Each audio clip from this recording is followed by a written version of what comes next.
திரைத்துறையை பொறுத்த வரைக்கும் இங்கே வந்து ரொம்ப விரைவாக பாடலாசிரியராகவும் இசையமைப்பாளராகவும் ரொம்ப அதிகரிச்சிருக்கு. ஆனால் பாடலாசிரியராகிற எல்லாருமே தொடர்ந்து ஜொலிக்க முடியாமல் போயிடுறதுக்கு என்ன காரணம்னு நினைக்கிறீங்க? உண்மையில் சொல்லப்போனால் ஒரு பாடலாசிரியராக ஒரு பாடல் எழுதுவதோ, ஒரு இசையமைப்பாளராக ஒரு படத்திற்கு இசைமை அமைப்பதோ அவ்வளவு எளிது இல்லை.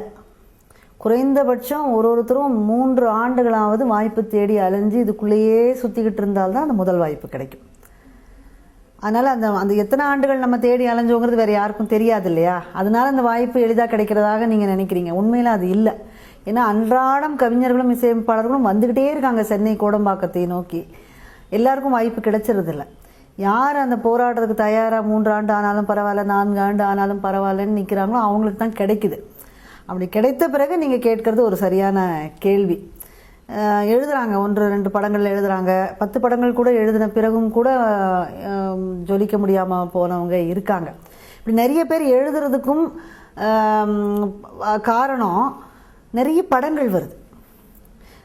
படங்கள்னு சொல்லும்போது அந்த சிறிய படங்கள் இருக்குது பாருங்கள், அந்த படங்கள் ஏராளமாக வருது. இப்போ நீங்கள் சொல்கிறவங்கெல்லாம் அந்த படத்தில் மூலமாக அதிகமாக வருவாங்க.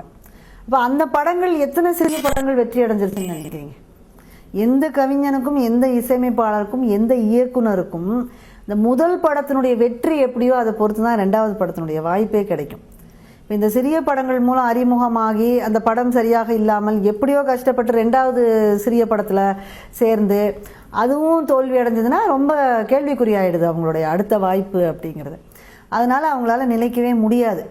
யார் அடுத்தடுத்து வர்றாங்க அப்படின்னு பார்த்தா இதுக்கு 2 காரணம் இருக்குது. ஒன்று, முதல் சில படங்களில் தாக்கு பிடிச்சி நின்று அதற்கு பிறகு பெரிய படங்கள், வெற்றி படங்களில் இடம்பெற்று தங்களுடைய பாடல்களை வெற்றி பாடல்களை ஆக்குனவங்களால் மட்டும்தான் அடுத்த பாடல்களில் நிற்க முடியும். அது ஒன்று. 2வது, அசாத்தியமான திறமை வேணும்.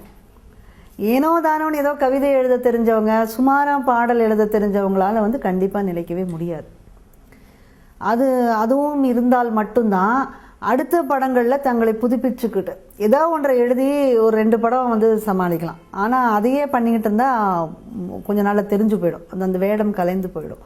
அதனால் அவங்க தங்களை புதுப்பிச்சுக்கிட்டு சரியான முறையில் அணுகி அதை வெற்றி பாடலாக்குவது எப்படிங்கிற அந்த சூத்திரத்தை அதுக்குள்ளே கற்றுக்கணும்.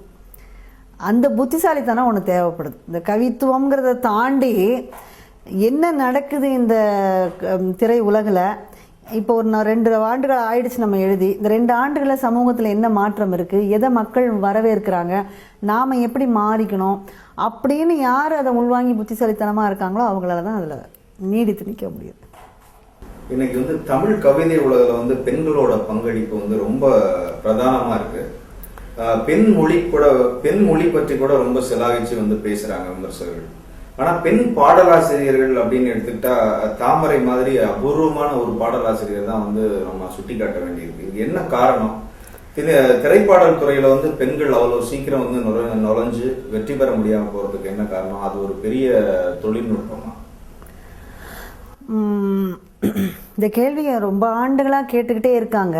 நீங்கள் சொல்கிறது மாதிரி அதுக்கேற்ற மாதிரி அந்த வெற்றிடம் இருந்துக்கிட்டே தான் இருக்குது. இதற்கு நான் என்ன பதில் சொல்லலான்னா, பெண் பாடலாசிரியர்களுக்குன்னு தனியான ஒரு கஷ்டங்கிறது கிடையாது. ஆண் பாடலாசிரியர்கள் என்ன எதிர்கொள்கிறாங்களோ அதே அளவு சிரமத்தை தான் பெண் பாடலாசிரியர்களும் வாய்ப்பு பெறுவதில் அனுபவிக்கிறாங்க. அதை அவங்க எதிர்கொள்ள வேண்டியிருக்கு. இப்போ நான் என்ன எடுத்துக்கிட்டிங்கன்னா, நான் வந்தபோது பெண் பாடலாசிரியர் யாருமே கிடையாது, எனக்கு முன்னோடி யாருமே கிடையாது. அதற்கு முன்னால் 25 ஆண்டுகளுக்கு முன்பாக ரோஷனா பேகம்னு ஒருத்தர் எழுதுனாங்கிறத எனக்கு முன்னோடியாக உதாரணமாக சொல்லக்கூடியது. அதற்கு பிறகு நான் வரேன். அப்படி வரும்போது நான் அப்போ சந்தித்த பிரச்சனை என்ன அப்படின்னா, பெண்களால் பாடல் எழுத முடியாதுங்கிறது தான். எல்லா ஆண் இயக்குனர்கள் தானே, இசையமைப்பாளர்கள், இயக்குனர்கள் அதை ஒரு நகைச்சுவையாக கருதுனாங்க. ஏதோ ஆர்வ கோளாறில் கேட்குறாங்க. பெண்களால் ஒருபோதும் அந்த மாதிரி காட்சி அமைப்புகளை உள்வாங்கிட்டு அவங்களால எழுத முடியும்னு யாருமே நம்பலை. அப்படிங்கிற ஒரு பெரிய ஒரு சவாலை நான் எதிர்நோக்க வேண்டியிருந்தது. ஆனால் அந்த சமயத்தில் என்னோட ஆண் கவிஞர்களுக்கு அந்த பிரச்சனை இல்லை. ஏன்னா அவங்களுக்கு நிறைய முன் உதாரணங்கள் நிறைய இருக்குது. ஆண் கவிஞர்கள் தானே எல்லாமே எழுதியிருக்காங்க. அதனால என்னோட அந்த சமயத்தில் முயற்சி பண்ணிக்கிட்டு இருந்தவங்கள பல பாடல்கள் எழுதியிருப்பாங்க. நான் ஒரு பாடல் வாங்குறதுக்கே நான் ரொம்ப போராடிக்கிட்டு இருந்திருப்பேன். அப்போது நான் வந்தபோது இருந்த காலகட்டத்திற்கும் இப்போவும் அப்படி கிடையாது. ஏன்னா நான் வந்து பெண்களால் பாடல் எழுத முடியும், பெண்களால் நன்றாக எழுத முடியும், எல்லோரை விடவும் நன்றாகவும் எழுத முடியும், வெற்றிகரமாக எழுத முடியும், நான் நிரூபிச்சிட்டேன். அதனால இப்போ வந்து பெண்கள் பாடல் எழுத முடியாது அப்படிங்கிற சவால் பெண்களுக்கு கிடையாது. நல்லா இது பண்ணிட்டாங்க. இன்னும் சொல்ல போனால் அந்த அந்த பாதை ரொம்ப நல்லா இருக்கு. பெண்கள் வந்து சிறப்பாக செய்வாங்க போல இருக்கே அப்படின்னு ஒரு நேர்மறையாக வந்து திரும்பி இருக்கு அவங்க வாய்ப்புக்கானது. ஆனால் எங்கே அவங்க சறுக்குறாங்க அப்படின்னு சொல்லி பார்த்தா இதே மாதிரி தான் ஆண் கவிஞர்கள் எப்படி அவங்களால தாக்கு பிடிக்க முடியல, அது மாதிரி பெண் கவிஞர்களால் தாக்கு பிடிக்க முடிய மாட்டேங்குது. திரைப்பாடல் உலகம்ங்கிறது தொடர்ந்து ஆண்கள் கையிலே இருந்துட்டு வந்ததுனால இப்போ பெண்ணுடைய மனதை பாடுவதற்கும் ஆண் தான் தேவைப்பட்ட ஒரு சூழ்நிலை இருந்து வந்துச்சு. முதல் முறையா அந்த நிலையை வந்து அந்த நிலை உங்களால மாறி இருக்குன்னு சொல்லணும்.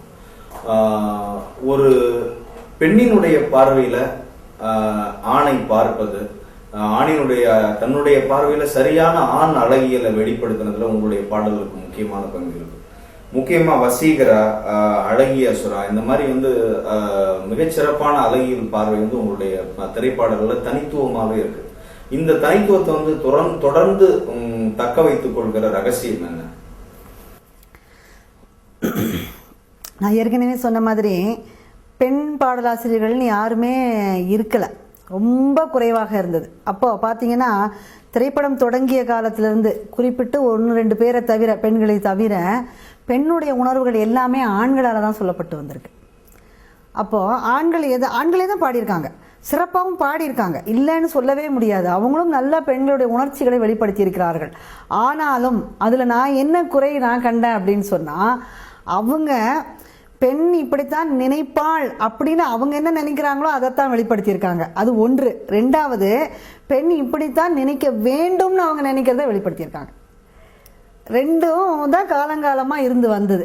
இப்போ நான் வந்த பிறகு எனக்கு சில பாடல்களோட குறை தெரியும்.